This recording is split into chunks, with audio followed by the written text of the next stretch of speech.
What's going on? Time for another little bit of a recap here, guys. Time to go over the Friday time cycle action. So if you're part of the premium group here, we are expecting either today or Monday to have a time cycle blowout, which means there's going to be an exponential move in the market, gone math, and a whole lot of other stuff I can't even get into. But so we expected a very large move here, and I want to go over the catalyst here that we had put on our prior videos, so you can check out those predictions. We're going to start at the daily chart right here. And we had a 666 moving average right here, shy away and tag, right? So the red day click right here. We had that hit. And then we also had the overcool, right? And then you can see the MAC right here, oscillation, slowly on the back test. So sellers getting out of the way, right? So this consolidation near the 666, very heavy. Now coded intraday, I also have a 200 EMA daily, which you're going to see in the neon here. Boom. So that was the pre-market low. This is coded into the intraday line. It's a huge support level.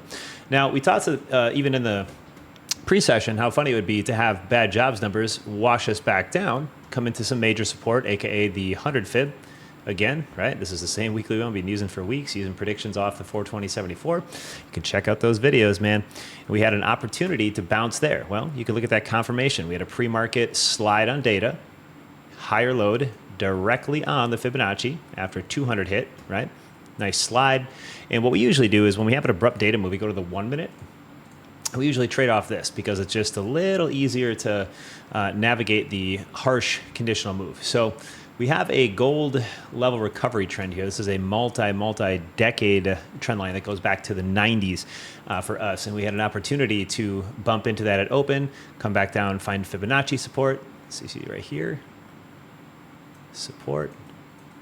And then once we recovered that gold level, it was game over. Like I said, I was going to squeeze out. So we were ready for this one pretty solid for Friday. Now, again, let's talk about a little bit of the markers. Now, the 1 year weekly is something that I stressed big time, right, for everybody. So remember the -1 deviation right here was a huge play. And you notice those walk down weeks that we had, 1, 2, 3, 4 weeks. Rare when you're going to be pushing into 5, 6 weeks red. Just pattern, just not the suit. Even if it is green or red, you don't necessarily get more than about 5. Even on the green weeks here, 1, 2, 3, 4, 5, red. 1, 2, 3, 4, 5, red. So just the likelihood of getting past 5 is just very rare. So once you start getting that 4 or 5 in a row colored week, start looking opposite, right?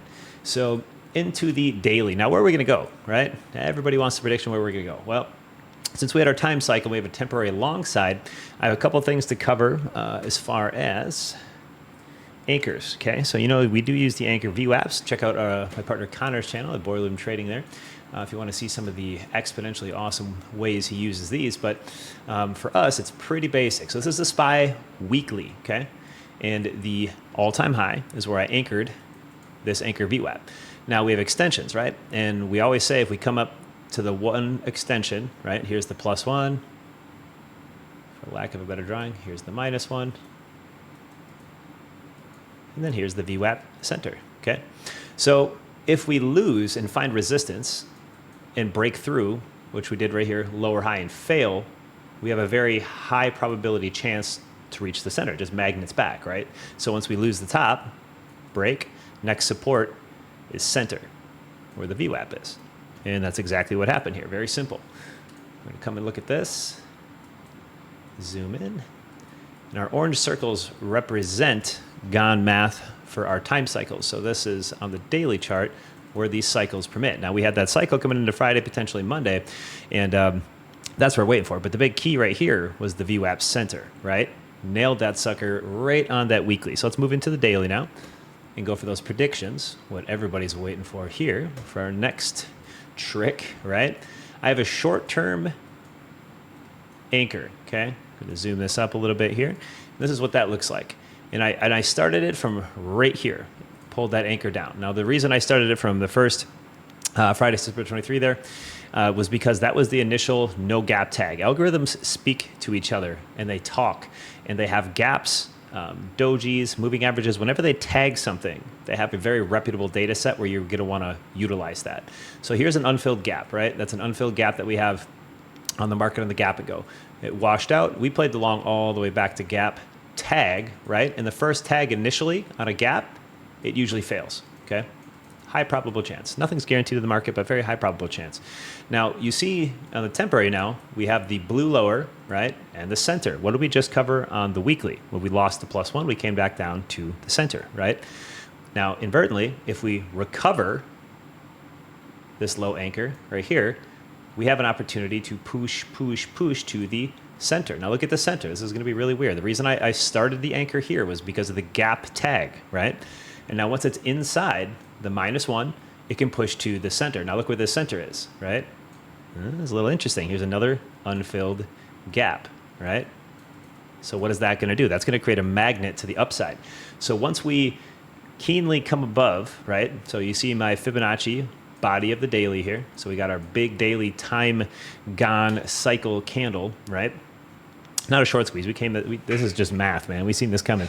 And we had an opportunity to play this one very, very well. So this bottom anchor coming through the Fibonacci has to hold, right?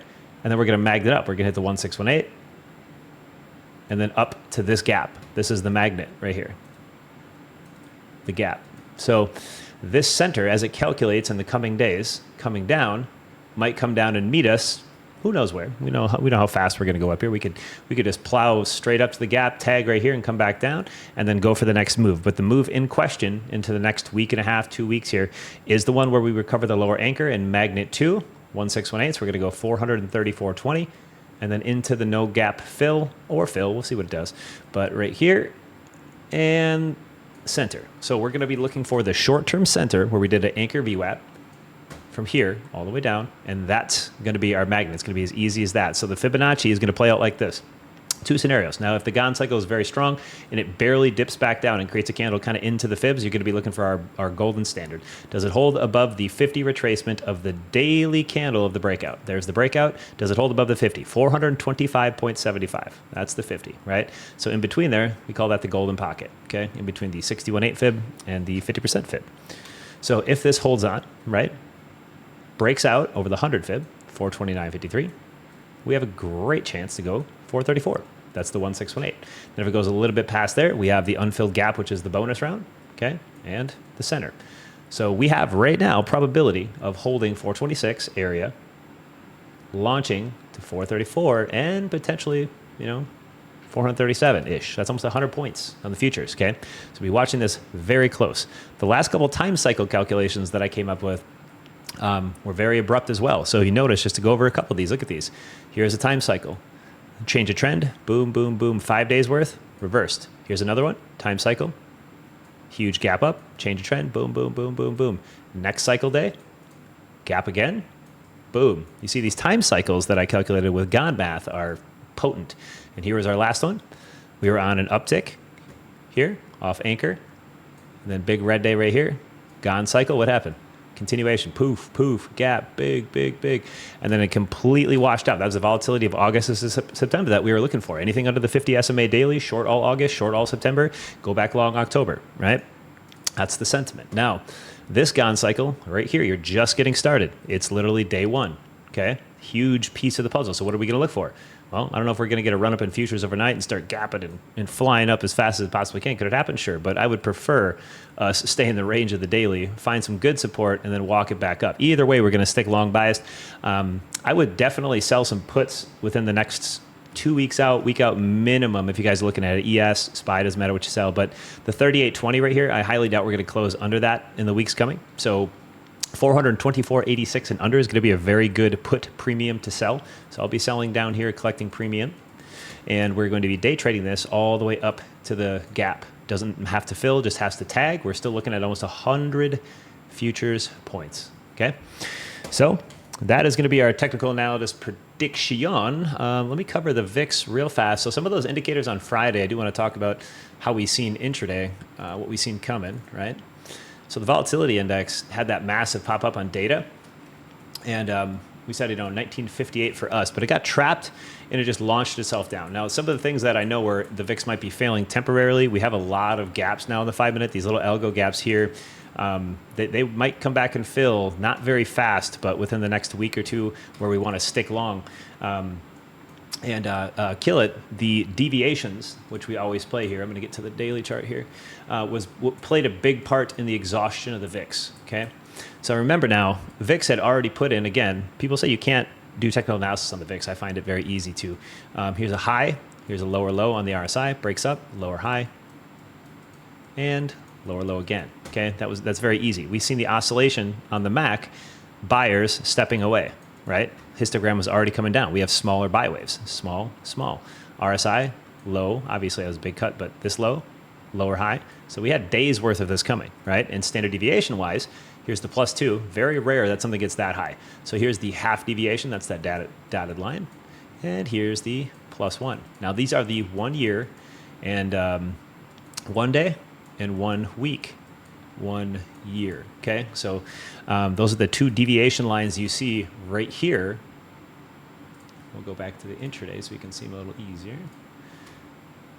That we're tagging into right now.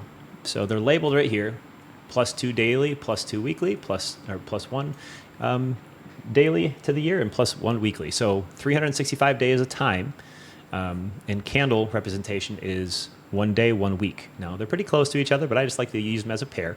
But remember, sitting right here, we had a very good short opportunity. Not only intraday, standard deviation was +3, +2, +1. This is a monster long signal for the market when the VIX gets extended this high into reputable long-term deviation extensions. It just does not like it. It does not fare well up there at all. That's how I call the top of the dollar as well, is deviations. Now we're all the way down to the +1. Can we get a little bit of a bounce here, and then price action messes around, dips back into some gown stuff, and then continues? Yeah, I hope. But we're inevitably are going to trend and keep under this green trend line, so $18.58, and then all the way back down to the orange trend line. This is 16. So under about 18 to 18.50 right here on the VIX. It's going to start losing those deviations, meet itself back down near $16. Okay, if you're wondering what I'm talking about on the dollar here, way back when. My 3 year. This deviation appeared right here, and a lot of my Forex buddies that trade, and I told them this is the top of the dollar right here, 114.77. Wasn't going to go any higher. Why? Standard deviation math. Look at this, +2, super extended on the weekly. When's the last time you've seen anything go extended +2 in the last 3 years on the dollar? You haven't, because it usually stays in between the +1 and -1, right? For the center trends to regression, that's fine. But up, up, up, poof. That was when that huge market bottom was put in, and we called the bottom of the market. Well, that was based off a lot of the time the dollar. And a lot of my friends that shorted the dollar up here and played their pairs because of the deviation math I gave them did very well. Now we're coming off the support right here of a -1, comes back to regression and hits, and then the dollar could potentially come back down again, right? So we're looking for the dollar to roll under standard deviation center of that 3 week, right? So let's go look at a shorter time frame. We're going to look at it the 1 year instead of 3 year. What does that tell you? The 1 year weekly. Mass resistance. What is this? +2. Okay, it got into that. Ranges on these do not like to go +2, -2. 2 deviations out on a 1 year weekly candle, 1 year daily candle is exponentially hard to maintain. It will not maintain. It's not even hard. It just won't. So when you come into here, here's that 2. So the dollar top was right here. That's it. That's the +2. Okay, it is not going any higher than that, just like we called on the 3 year of the dollar. So it's going to fail all the way back down, hit, pop up a little bit near, right? And we don't even need a little bit of pop. You can go right back to the 1 year weekly and see that we are literally coming off of a monster resistance point, right? You can see the dollar was way up here in 2.3. That was when we were coming back down. Boom. Here's where that market came down for September. And August volatility, that's when the dollar hit the -1 support. Yellow line here, all the way up to a +2. This is a huge, long signal of the market. Nothing was going to be short at the end coming into October. We covered all the deviations in the prior videos, all the deviations on the dollar, the VIX, the probability in which of what they were going to be doing, and they played out quite well.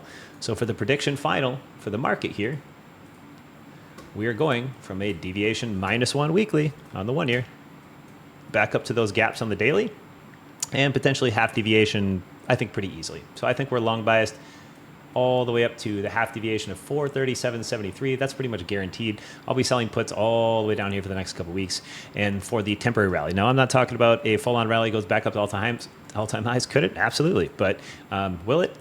We'll know. But we will look for at least this long play. So you guys get set up for your longs, get ready for the swings, and I hope you guys caught that bounce. We'll catch you on the next.